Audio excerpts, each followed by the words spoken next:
Benjamin Dixon Show is only possible with listener support. Go to www.thebenjamindixonshow.com to register for our blog and join the Progressive Army.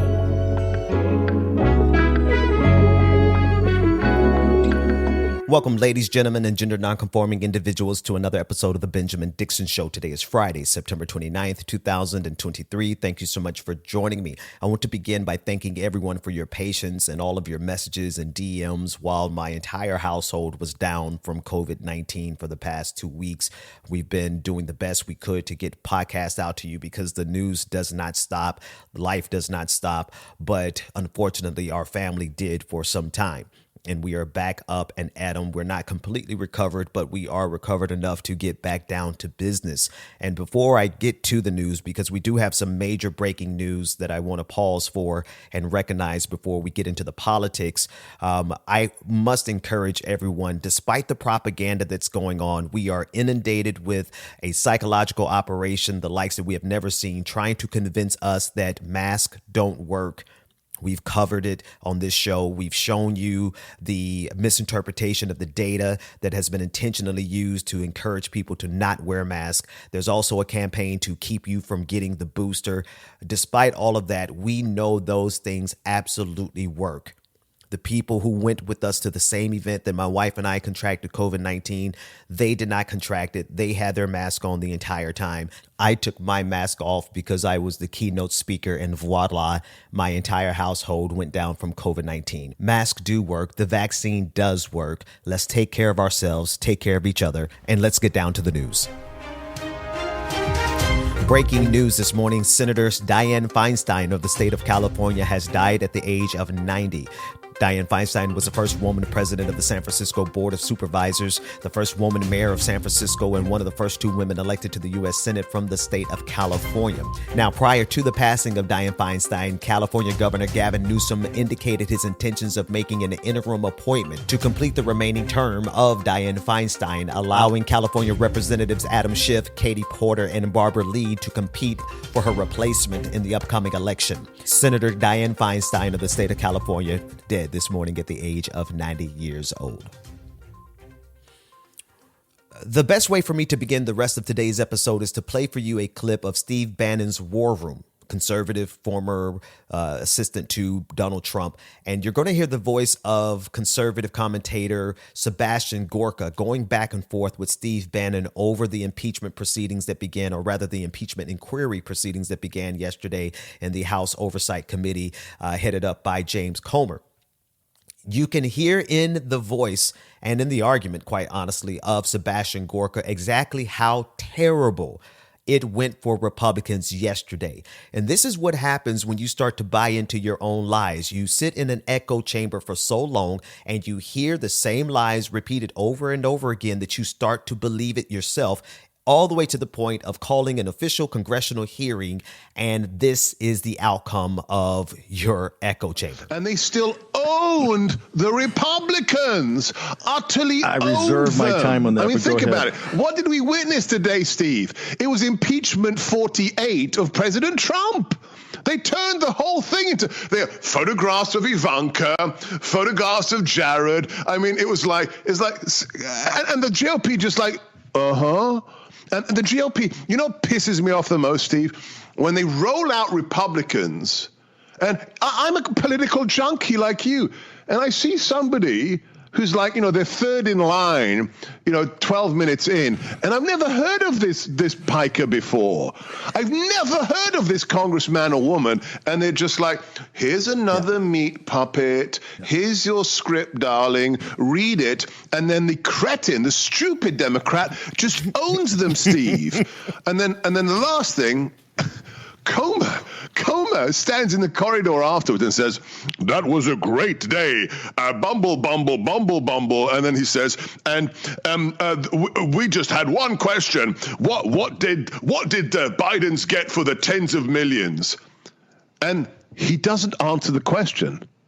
If you think you answered that question today, perhaps you should tell the American people what the answer to that question was. Yeah.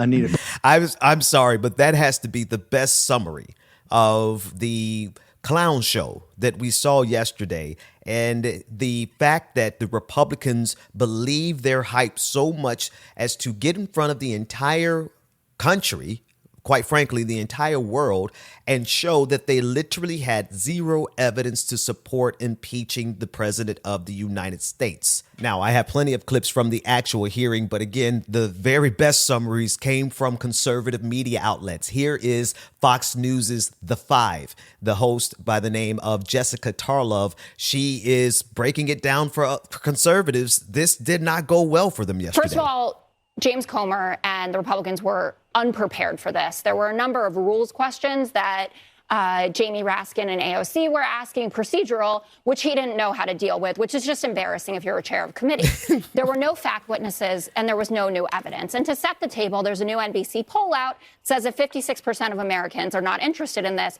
But you know what they are interested in? Keeping the government open. And that's why there were government shutdown clocks. Again, this really went so bad for Republicans yesterday that every single aspect of what they wanted to accomplish backfired on them, because the attention, like Jessica Tarlov just stated, was on the fact that this is how Republicans are wasting Americans' time as the government is getting ready to shut down. It went so bad for Republicans yesterday. I want you to listen to freshman Representative Maxwell Alejandro Frost, young man, taking the chairman of the committee, James Comer, to task, so much so that Comer interrupted the congressman, and then Frost had to reclaim his time. This fake impeachment is based on desperate political calculation, not any evidence. And Mr. Chairman, you say this hearing is to establish the basis for this fake sham impeachment hearing, but these witnesses are not giving us any basis or giving us any evidence or giving us any solutions. Mr. Turley they are giving us several times. I reclaim my time. I have to stop because that's not a true statement. I reclaim my time. The witness who has a lot of questions, Ms. O'Connor, Dubinsky, one witness who knows something about accounting but has no real involvement in what's going on, and Mr. Turley stopping here on his way to his next Fox News hit. This is not a serious inquiry. It's not a serious inquiry, and these are not serious people, as evidenced by the fact of Representative Byron Donalds, a black Republican from the state of Florida, trying to insert into evidence an altered image where his team doctored a photo of a text message, removing the relevant context so that you could honestly know the meaning of what this text message meant between Hunter Biden and his uncle Jim Biden. Byron Donalds actually tried to insert into the record a doctored image, and he got called out on it in real time by Representative Alexandria Ocasio-Cortez. The highlight is, this is a text message between Jim Biden and Hunter Biden. Hunter Biden was in a bad way, by the way. He was really strung out. He lost a bunch of money. He needed help. Jim Biden says, this can work. You need a safe harbor. I can work with your father alone. It'll probably take several months and everybody can read the text. Ms. O'Connor, Mr. Dubinsky, if you saw a text message like this between the president's brother and the president's son, wouldn't you be concerned about them trying to give plausible deniability for the president of the United States to not have any knowledge of said business dealings? It's worth. Gentleman's time's expired, but please answer the question. It's worth investigating. Mr. Dubinsky? I would agree. I would investigate this. I yield back. Funny how he tried to slide that in at the very end of his time as though no one would notice. But unfortunately for all of Republicans, especially Byron Donalds, Alexandria Ocasio-Cortez noticed right away. Earlier today, one of our colleagues, a gentleman from Florida, presented up on this screen something that appeared to be a screenshot of a text message containing or insinuating an explosive allegation. That screenshot of what appeared to be a text message was a fabricated image. It was a fabricated image. I don't know where it came from. I don't know if it was the staff of the committee, but it was not the actual direct screenshot from that phone. And in fact, I would like to submit to the committee the actual full context from the Ziegler affidavit number 1, exhibit 402, of the full text of that exchange. Do I have permission from the chair? Receipts. Importantly, What was brought out from that fabricated image excluded critical context that changed the underlying meaning and allegation that was presented up on that screen by this committee and by members of this committee. Now, they are well within their right to do that because they are covered by the speech and debate clause. This was not submitted by a material or fact witness under oath. That was not submitted by a material or fact witness under oath. Which means Republicans essentially can insert lies from their positions as congresspeople on these committees. They can insert lies and fabrications into the record of the United States of America without being held liable for perjury. They're doing the nasty work of spreading misinformation from their positions of authority. But thankfully, the Democrats were Johnny on the spot calling out the BS. And so what a significant waste of time when the government is getting ready to shut down, when people are living paycheck to paycheck, when climate disaster is all around us. The city of New York this morning is completely underwater. But thankfully, the leaders of this country have decided to use your time, your taxpayer dollars, to instead of addressing any issue that really matters, they're using it to fabricate text messages to try to impeach the president of the United States when they have no evidence to support that. Listen, we'll discuss this and a whole lot more when we come back from this break, but we are being led by some very unserious people at a very serious time. We'll be back with more of the Benjamin Dixon Show right after this break.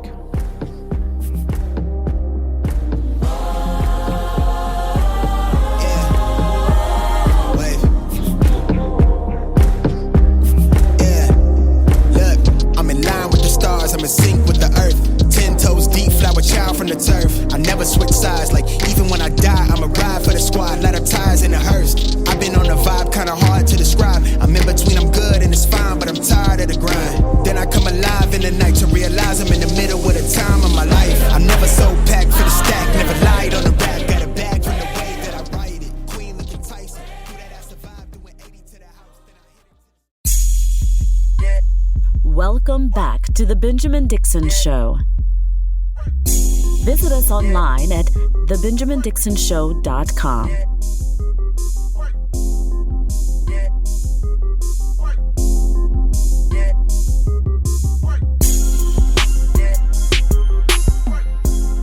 Can everyone on the Oversight Committee say the same thing? Well, members of the Oversight Committee, please raise your hand if you believe both Hunter and Trump should be held accountable for any of the indictments against them if convicted by a jury of their peers. All of the Democrats raised their hands. None of the Republicans raised their hands. No, it's serious. This is a serious matter. If y'all need to think about it, we can take a moment and think about it. It is serious. This is very serious. Think about it. Should both Hunter and Trump be held accountable? I want to see whether you'd raise your hands. Should Hunter and Trump both be held accountable if they are found guilty on any of their indictments? Raise your hand if you think that equal justice under the law applies and Trump should be held accountable.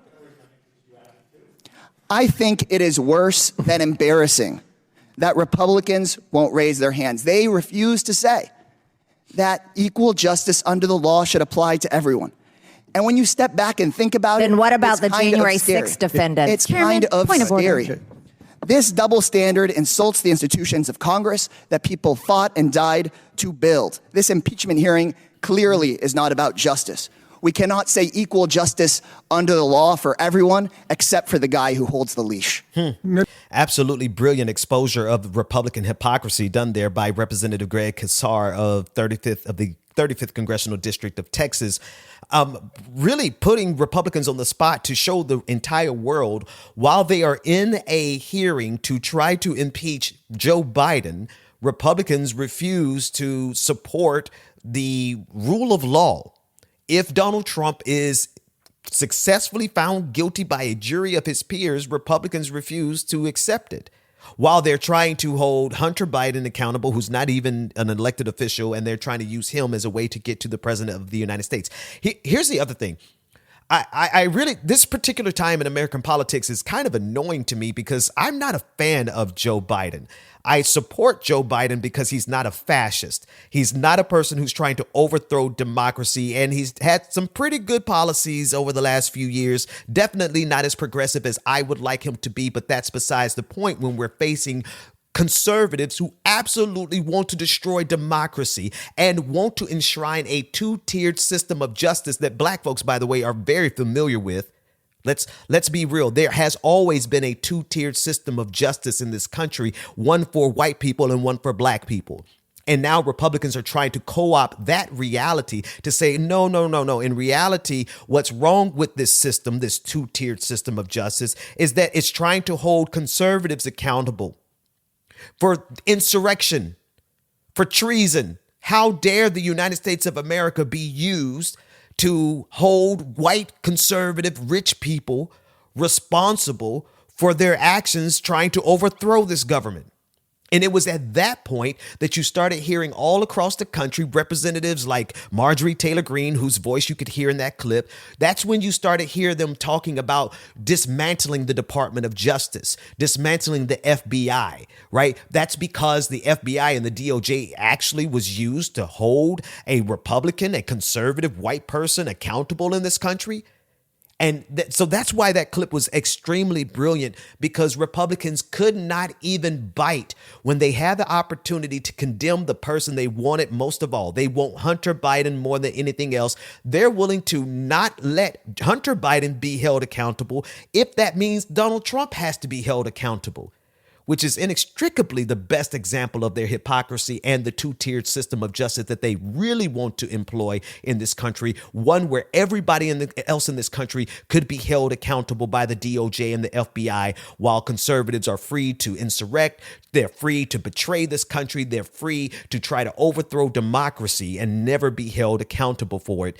That's the reality of what was exposed in that impeachment hearing yesterday. Here's a clip of another representative from the state of Texas, Jasmine Crockett, really laying bare the fact that they had no evidence, while the rest of America has plenty of evidence to indict, not only indict, but impeach Donald Trump. But when we start talking about things that look like evidence, they want to act like they blind. They don't know what this is. These are our national secrets.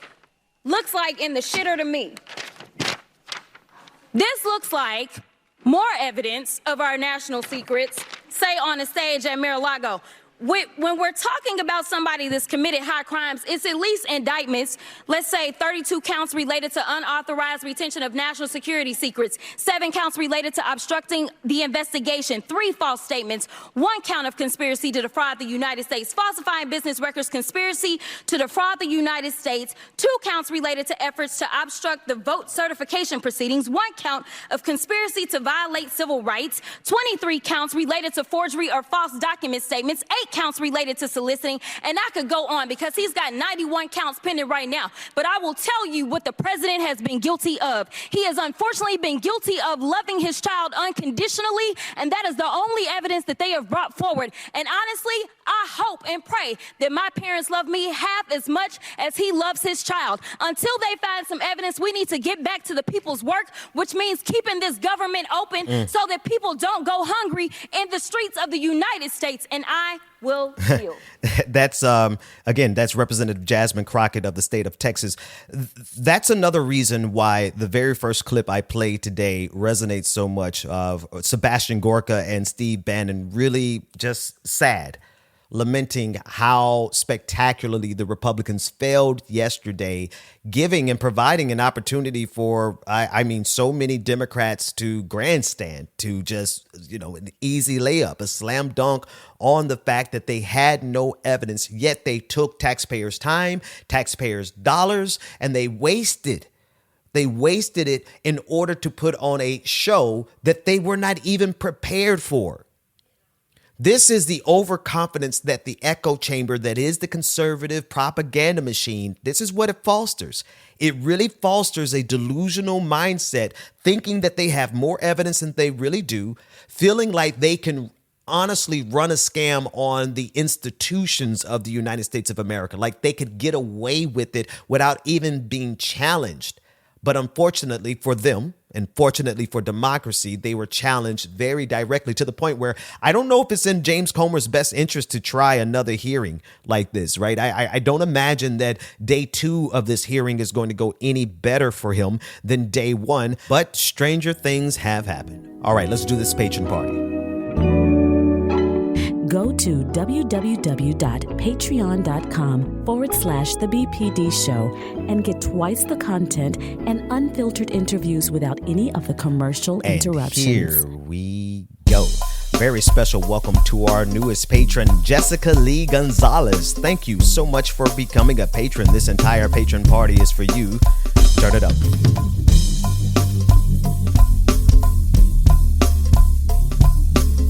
Yep. Oh.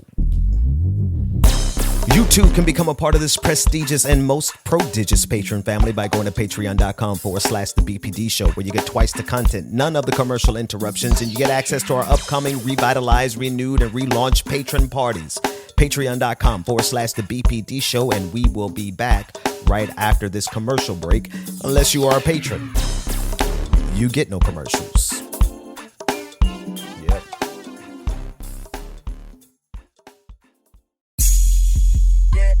Welcome back to the Benjamin Dixon Show. Visit us online at thebenjamindixonshow.com. Welcome back. Welcome back.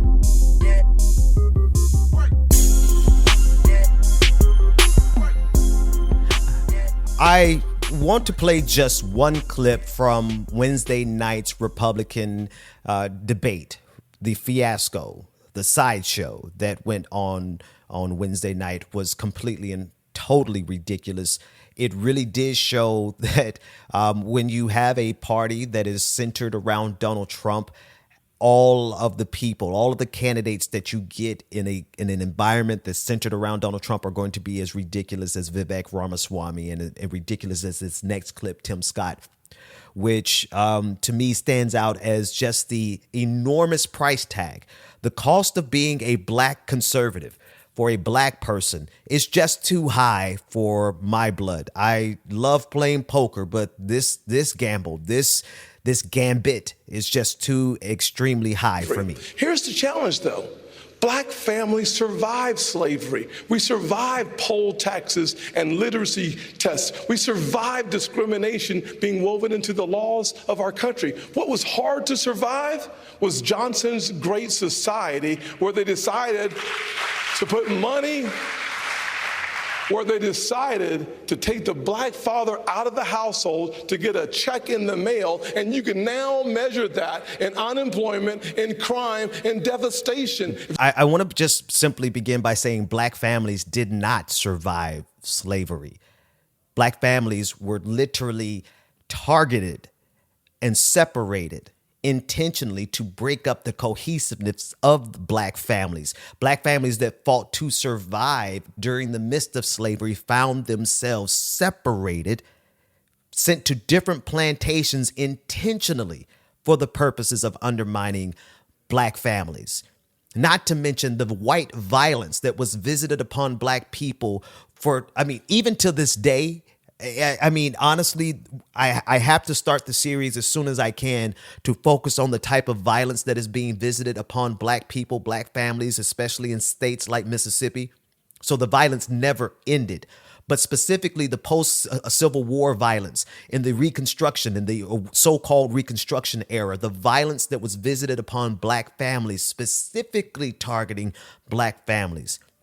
And then compare it to the means testing of the Great Society, to compare it to this right-wing talking point that gives the idea that fatherlessness is the problem that's facing the black community, right? There's another clip that I'll play in a moment of Republican presidential candidate Larry Elder, who isn't scoring enough percentage points to even make it onto the stage, but he's forwarding this same lie about black fathers who, by the way, we are the most participatory in our children's lives, according to research. There was an episode I did maybe 7 or 8 years ago, a long time ago, with an author by the name of Josh Levs. Now, the study has been out for some time, but he wrote a book about it showing that black black fathers participate the most in their lives, in the raising and the rearing of their children, with things from like brushing their teeth at night to feeding them, to bathing them, clothing them, helping them with schools. The data shows whether black men are married to their wives or to their mothers of their children or not,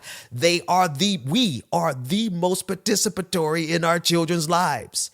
So the data does not back up what Tim Scott says, but we all know that Republicans do not depend on data. They do not depend on facts. They depend on dog whistles, and they depend on black men like Tim Scott and Larry Elder to forward the most racist tropes they possibly can, even if they have absolutely nothing to back it up with. Listen to this clip of Republican, black conservative Larry Elder as he joins Van Lathan and Rachel Lindsay on their podcast, Higher Learning, as he is demonstrating very clearly that while he's forwarding these lies about the black community, he has literally done nothing to even try to fix the problem that he's lying about. Excuse me if I've missed it, but to date, what have you done to combat fatherlessness in the black community? Okay, so you're accepting that we have an issue with fatherlessness in the black community. You're accepting that, I assume. Actually don't. But I'm not. You said that. I didn't think so. So you're not accepting it, and you're asking me, what am I doing about something that you don't accept? No, you're my question is clear as day. You say that it exists. You say that this exists. I'm acknowledging that. I'm acknowledging your statement. You just said you weren't acknowledging it. So now you're acknowledging it. No, I said I don't agree with it. I'm acknowledging what you have said. You have said that there is this epidemic. So the question is, what have you done? You don't agree that there is. I just want to understand what the question is, Rachel. So you don't agree that this is. I'll say it. But you want to know what Larry would do about something that you don't think exists. I'm not going back. I'm asking you a very clear question, not even long-winded. The question is, what have you done? What have you done? What have I done to address a problem that you don't think exists? So do you not want to answer? You don't have to answer. He doesn't want to answer. I think that's the answer. He doesn't want to answer. Have you not done anything to combat fatherlessness? You just now acknowledged, in your opinion, that what I just now said isn't even a problem. You're asking me, what have you done? Have you done anything? That's a problem that you don't think is a problem. Larry, we got to go. Larry, hold on. I'll take that as a no. Yeah, I'll take that as a no. That's a simple question. Larry, tell him where to go. LarryElder.com. No, we gotta go, Larry. You don't like we can't do that now. You got to at least. That's the woman in the house. You got to at least. I'm not. And now you want me to do. To answer Larry, it's your campaign, Larry. Larry, this is your campaign. Your campaign is about fatherlessness. I'm giving you the floor to talk about how you have combat fatherlessness because you say it is such an issue in this country and you don't want to answer the question. I'm happy to answer the question, provided that you acknowledge that there is a problem. Larry, get the fuck out of here. I'm sorry, I had to let that entire clip play. But this is the price that you have to pay to be a black. Now, to be fair, it's literally not the price that you have to pay. You do not have to go and sell your soul in order to get a check from conservatism. This is the price that people like Larry Elder, Candace Owens, Laverne Spicer, Tim Scott, Byron Donalds of the state of Florida. This is the price that they're willing to pay. Daniel Cameron from Kentucky, the price that they're Clarence Thomas. Right? The list goes on and on of the price that some black people are willing to pay in order to move up the ranks of conservatism. I'm sorry, I'll be broke the rest of my life before I sell my soul, sell my ancestors out, right? To sell out the reality of what was done to black people in this country and to try to make it seem like it's the problem of black people. I'm good. I'm good. I would just as soon not absorb any or try to attain any type of power on this planet if it requires that I betray every single black person who has survived or at least attempted to survive this white supremacist system that is uniquely designed to exploit and to destroy black life. In every aspect, from the prison industrial complex to the crack epidemic to Jim Crow to all of the laws that Tim Scott tried to make it seem like, oh, yes, we survived the literacy tax. Yes, we survived the poll tax and the literacy tests that were required to make us vote. in order for us to vote. We survived that because it is a system that has been erected intentionally to oppress as many black people as possible from birth to the grave. And yet you have the spectacularly coontastic feats of people like Larry Elder, Tim Scott, Byron Donalds, Laverne Spicer, Vernon Jones of Georgia, the entire Candace Owens, Clarence Thomas, Daniel Cameron, Silk and Diamond, whichever one of them is still alive. I don't know. But this is the reality of the price that you have to pay to be a black conservative. That's because they choose to pay it. They choose to go out here, and there are always going to be people of varying races like Vivek Ramaswamy who's willing to go out there and to attack birthright citizenship when he is himself a citizen because of birthright citizenship. You're always going to have some women who are willing to go out there and forward the patriarchy in order to promote their own personal careers. That's nothing new, but the scale and the scope and the reach of this type of self-hatred is so much further and so much higher than before, because conservatism absolutely needs people like Tim Scott, like Larry Elder, to go out here and like Vivek Ramaswamy, to go out here and say all of the things that they could not possibly get away with, because coming out of the mouth of a white conservative, it absolutely is racist. So what do? You hire people like Tim Scott. You hire people like Laverne Spicer. You hire people like Vernon Jones. You hire people like Candace Owens. You hire people like Byron Donalds to come out here and say the absolute worst and the most vile things they can about their own people. And you write them a big enough check for them to ignore the fact that they've sold their souls. Patrons, stay tuned. Actually, patrons, if you would, because I have been away for so long, I would like to give a little bit more to the public audience. So everyone stay tuned. I've got a clip of yet another white evangelical pastor who is making it clear that black Christians cannot trust white evangelical preachers. We'll be back after this. The Benjamin Dixon Show is only possible with listener support. Go to www.patreon.com/The BPD Show and support The Benjamin Dixon Show. If you like this episode, be sure to share, like, and subscribe. We'll make it up. You put us together. We'll make it up. You put us together. I want to make it very clear. First of all, patrons, thank you again for allowing this space for me to share it with everyone. Normally, this is patrons only. But I've been away so long with COVID-19, I want to say a lot more publicly that I haven't gotten a chance to cover. I want to make something clear. As a black minister, as a black pastor, as a black Christian, it should be clear to everyone that black Christians cannot trust white evangelical Christian nationalist pastors. If your pastor has not rejected Christian nationalism, you need to leave that church. Listen to this white evangelical pastor as he continues to forward this narrative that Africans were better off because, well, you know, despite slavery being bad, at least they got Jesus, which is historically inaccurate. I'm sure there's a lot of Africans that were brought over into slavery, which wasn't right, but they got the gospel when they got here. And you know what? I bet you there's a lot of Africans that if they hadn't have been brought over, not saying it was right, don't misunderstand, not justifying the slavery in the situation, but God, I still believe, used it. And now I'm sure there's a lot of Africans that got the gospel, and they're in heaven right now because they got the gospel. You know, what would be better? For them to have lived their entire life in Africa free, doing their voodoo or whatever, and then dying and going to hell, right? Or what happened? And then they go to heaven. They get the opportunity. Now, again, it doesn't justify it. The ends do not justify the means, but this is how God works. This is what God does in the Bible. And we have black people in here. I don't think any of you guys were ever slaves. I was never a slave. It's like, white privilege. You were never a slave. You were never living during the time, unless you're very old, like 60 or 70 maybe, or 80 years old, you're never even living during the time where segregation was a thing in this country. I mean, what are you crying about? Nothing even happened to you. You're just making up stuff. You can't look at the facts that I was reading and just attribute that to some kind of white privilege. It's not real. My God. Get over it. Quit Get having over all it. the excuses. Why don't you take some responsibility for your choices?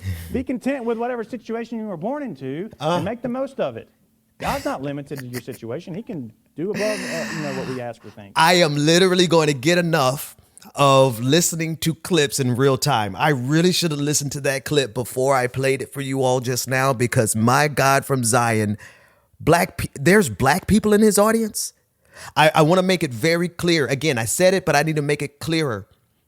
There should not be a single black person in attendance at a white evangelical church that has not rejected this type of nonsense and completely rejected Christian nationalism.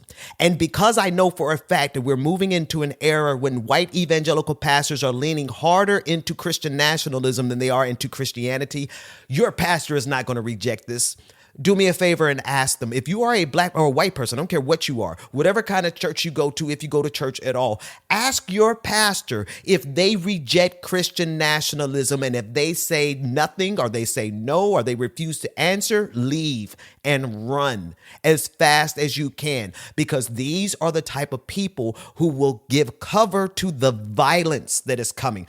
I'm not even going to take a lot of time to debunk what this guy has said because I've debunked this same thing so many times. So let me give it to you in just maybe 1 or 2 sentences. Christianity reached Africa before it reached Europe. The Ethiopian eunuch in the book of Acts with the evangelist Philip was baptized and took Christianity back to Africa. The oldest Christian churches in the world are Coptic Christian churches in Africa. That's all I'm going to say about that. Let's bring it forward to today. If you attend this type of church, you should know full well that when these violent militias that are gathering, these militias that are preparing for a second civil war, these people who are calling for the execution of the LGBTQIA community publicly, right? They're calling for violence. These people will absolutely turn on you. I don't care if you are a Christian. Your life is in danger attending churches like this because they fundamentally believe that you've got nothing to complain about in this country. Funnily enough, I believe that about white folks. Love you, white folks. Mean it. Some of y'all need Jesus, not white Jesus. You need black Jesus, liberation Jesus. But to see people who have retirement accounts that are nice and healthy, who have yachts, and maybe they don't have yachts, but they have their boats that they go out on the water on every weekend. They have their souped up, extended cab, trucks that they drive around. It costs $200 to fill up in gas, but they have it, right? They have economic power. They have social power. They have political power, and they are dissatisfied with this country so much that they're calling for a second civil war. Literally have nothing to complain about, want to start a second civil war. That's the kind of church you're going to. That's the kind of danger you're in. Y'all better wake up and get out of these white evangelical churches as soon as possible.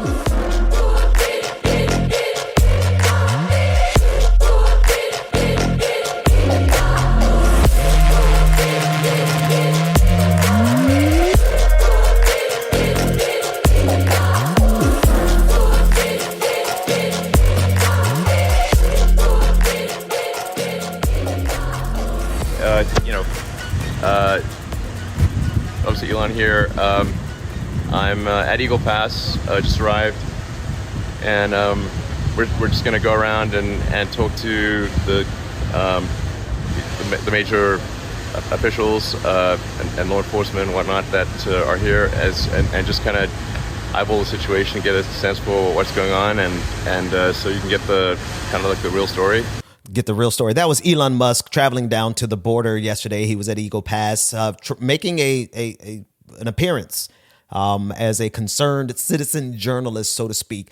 The reality is that Elon Musk is asserting himself to be a political institution in and of himself because of his wealth, not because of any intellectual prowess, any political philosophy that he has unique. He is basically a far right-wing groiper, anti-Semitic clown, which, by the way, yesterday Ben Shapiro had no problem platforming.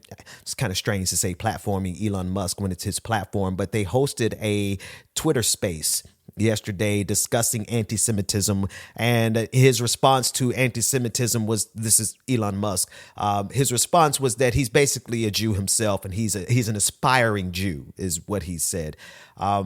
And this is also in the backdrop of Elon Musk using his power with Starlink in order to shut down the special operation that was being run by Ukraine against Russia. So he's asserting himself not only here domestically in the United States, but globally. Elon Musk is asserting his power simply because he's rich, not because he's qualified, not because he has the intelligence, not because he has the acumen. No, he's just rich. And he's rich enough to have enough people kiss his behind such that he believes that he has this kind of authority. The authority to make judgment on the border, and not just judgment, mind you, use the entire power of Twitter that he purchased to push political policies at the border, not just at the border, globally. The problem is that we have billionaires who believe that they have the right to run society by mere virtue of the fact that they're billionaires. I often wonder if you took Elon Musk and you put him side by side in a competition with someone who was not born wealthy. Let's just take all his wealth away and make him start from the bottom with the rest of society. Literally start at the bottom. Do you think Elon Musk is talented or smart enough to actually work his way up to where he is now? Absolutely not. He doesn't have that skill set, but yet he asserts his opinion. He asserts his memes, because that's really, it's not even a political opinion. He has gathered and amassed together a political philosophy based on groiper memes, based on far right-wing anti-Semitic memes. And he's taking that down to the border, which is a benefit to the Republican Party, because we've seen, and I've been calling this for years with Elon Musk. I remember, never forget, I was in the studio with some guys down in Jacksonville and Duval, and I dropped a particular line about Elon Musk, and they were like, "Well, why are you going after Elon Musk?" I said, "Because he's fascist." And this was just a few years ago. And they're like, "Nah, man, he's not fast." This was before he purchased Twitter. This was before he came out and started sharing all of the depth of his far right-wing anti-Semitism.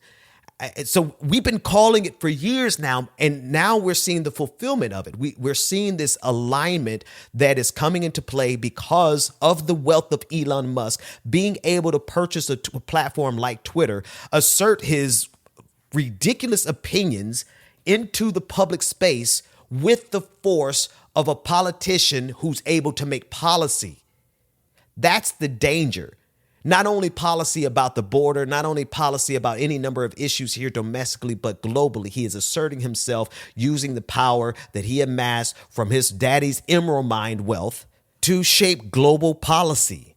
And this is also what happens when you have a generation of flunkies who support Elon Musk because they believe in the Tony Stark paradigm. They believe that he was going to be some benevolent kind of billionaire who's going to do what's in the best interest for humanity, when in reality, we've seen time and again, the wealth that these people have amassed is never used to help humanity. It's used to help the rich get richer, oligarchs to stay in power, and oppressors to go even further.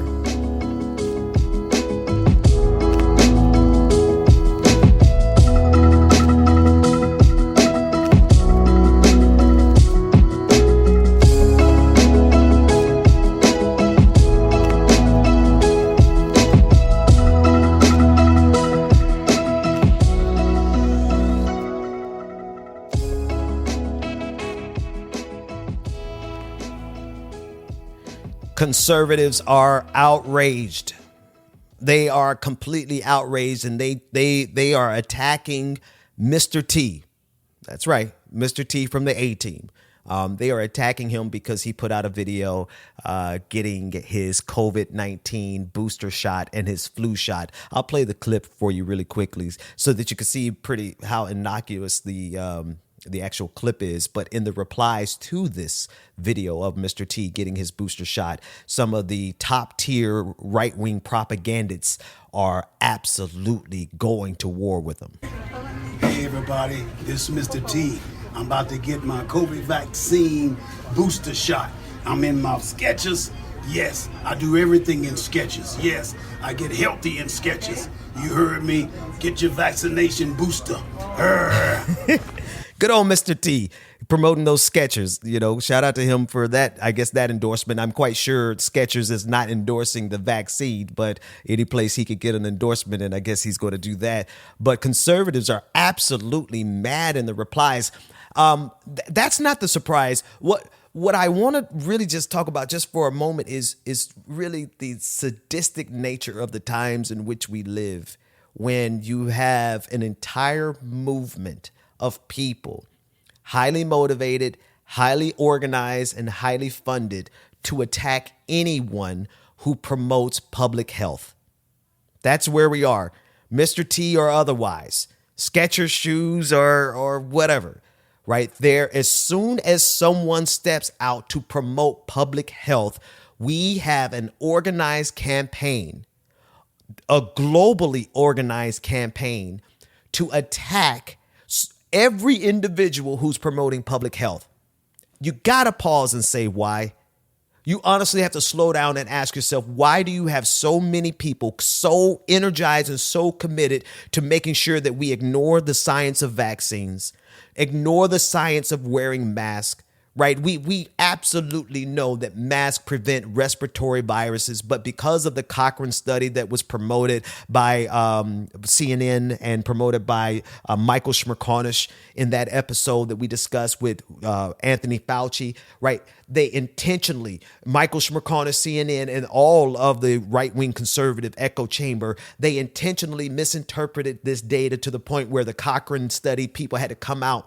The people who actually facilitated the study had to come out and say, you all are misrepresenting our data, all so that they can undermine the hundreds of years of knowledge that masks work to prevent the spread of respiratory viruses. I mean, I'm holding my face in my palms of my hands right now because of just the sheer absurdity of that notion. But it is the result of a concentrated, well-funded psychological operation, a psyops, that is being waged against us on the global level. And if you pause to ask yourself why, and you look at the actual outcomes that are happening, right? The number of people who are not only dying, right, but who are being disabled because of COVID-19, long COVID. People are being disabled at rates that we really haven't seen. The excess deaths is one thing, but the people who are now have to figure out a way to live the rest of their lives incapacitated because of what COVID-19 did to their cardiovascular system. Right. We're looking at data that's coming out that's showing that COVID-19 actually increases the amount of plaque that's built up inside of your arteries. And so it's going to make heart attacks, strokes, blood clots, all more likely because of COVID-19. But we have the people who have the organizing on their side, the people who have the funding on their side, the people who have media institutions on their side. They are out spreading misinformation and actively trying to make sure that you do a couple of things, that you don't mask up, that you don't get a vaccine, and that you don't get a booster. Pretty white TT, pretty white TT, pretty white TT, pretty white TT, pretty white TT, pretty white TT. That's it for the show today. Thanks again to our patrons for allowing us to remain public. You can go to patreon.com/the BPD show to become a supporter. Tomorrow morning at 10 a.m. Eastern Standard Time, I will be live with my friends Rebecca Zor and DJ Exclusive for Like It or Not. Like It or Not with Rebecca Zor live tomorrow morning at 10 a.m. Eastern Standard Time. And then the replay will be tomorrow afternoon at 2 p.m. Central Standard Time. Replaying those of you who live in Minneapolis, we will be broadcasting on 104.7, which is a station acquired by our sister from another Mr. Georgia Fort, who, by the way, has 6 Emmy nominations for the first season of her show, Here's the Truth with Georgia Fort. Season 2 begins this Saturday, so be sure to check that out tomorrow. So like it or not, 10 a.m. Eastern Standard Time, Here's the Truth with Georgia Fort, as well as a replay on 104.7 for Like It or Not. Thank you all so much. I will see you next week. Take care, everybody. Love you. Mean it.